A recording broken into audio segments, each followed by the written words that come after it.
Welcome back to Elkhart Lake, Wisconsin. Road America, the racetrack, coverage of the Playboy Mazda MX5 Cup.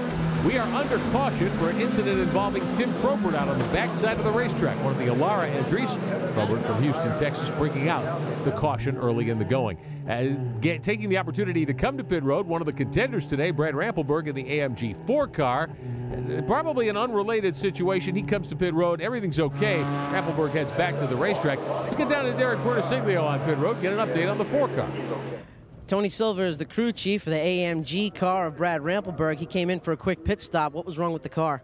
Basically, there's some body contact out there. Not quite sure exactly what happened, but hit him in the right rear. Since the course went full yellow, we brought him in just to check that right rear, make sure everything was okay, no body rub or anything like that.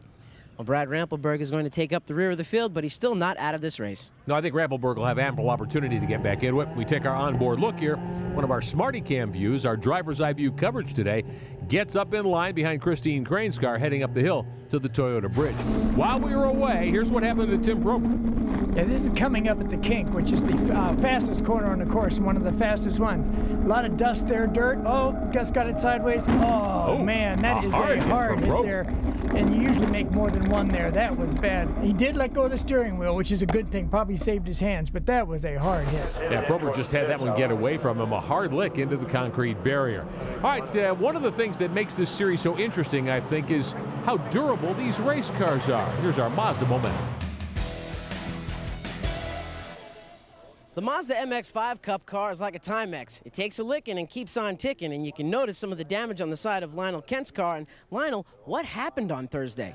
Well, turned in a little bit early for turn 14 coming onto the front stretch, early apex in other words, and ended up on the outside of the track out into the grass, and the rear end just whipped around on me and found myself in the tire wall.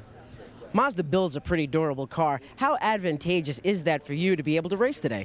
Oh, it's great. The team did a fabulous job of fixing the car, getting it back in action. The suspension, they just bolted on a new steering rack and beat out some of the panels. You know, the cars are pretty modular, so they can replace sections. So hopefully it won't be like this for the next race. So whatever happens to your Mazda MX5 Cup car, it's pretty strong, it's pretty durable, and they make sure you can get back out on the racetrack. The car looks awful, but you know he's still leading the race.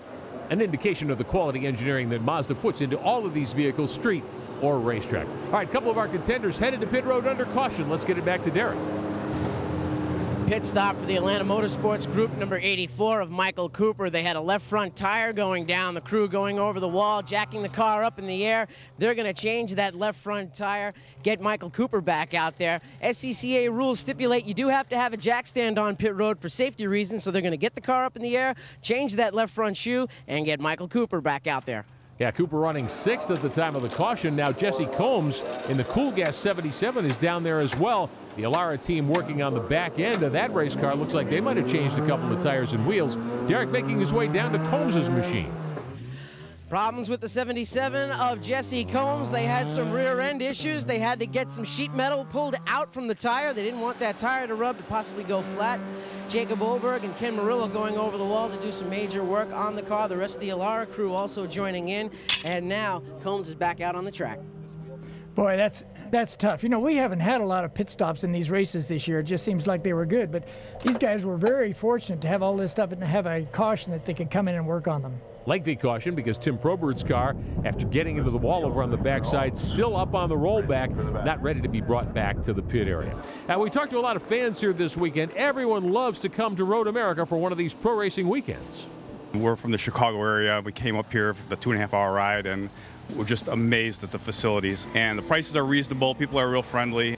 Camping's sort of secondary to the racing, but this is actually my favorite place to camp. It's just beautiful. Generally seeing a lot of the sights is first and foremost. There's a lot of hot turns to see. Turn 5 is always a lot of fun, attracts a lot of attention. It's a beautiful track, you know, it's beautiful countryside. It's close to the Chicagoland area, so it's not too far to drive. And it's just big open track, a lot of access. Feel very close to the racing. It's well organized, it's really well maintained, the grounds and so on.